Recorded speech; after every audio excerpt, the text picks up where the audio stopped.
খেতে।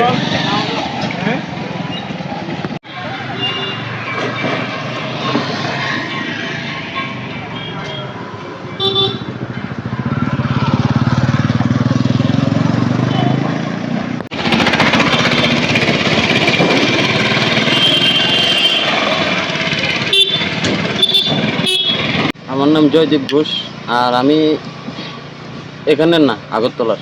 আমার বাড়ি শ্বশুরবাড়ি, মানে শ্বশুরবাড়ি থাকি। তো এখানে অনেক দিন ধরে টমটম চালাই আমি।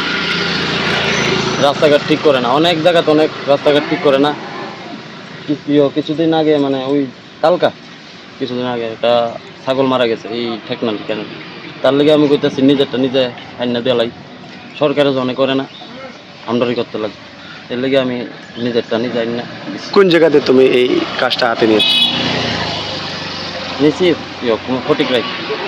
ফটিকা বিদ্যাসাগর সেতুর সেতুর এলাকায় কিছু জায়গায় গর্ত হয়ে রয়েছে, হ্যাঁ, সেটা তুমি ভরাট করেছো। আচ্ছা, এখানে কই থাকো? এখানে থাকি ফটিক রাই। ফটিকায় মানে কার বাড়িতে? কার বাড়িতে? রাখাল দেওয়ান। আচ্ছা রাখাল দেওয়ান আমার শ্বশুর। আচ্ছা, আজ ফটিকা বিদ্যাসাগর সেতু এলাকায়ও কি মানে এই সামাজিক প্রয়াস হাতে নিয়েছো না অন্য জায়গাতে করেছো? অন্য জায়গা তো করছি, আগরতলা করছি। আচ্ছা, তো আগামী দিনেও কি তোমাদের এই হ্যাঁ, কাজ জারি থাকবে, হ্যাঁ। সামাজিক কাজ?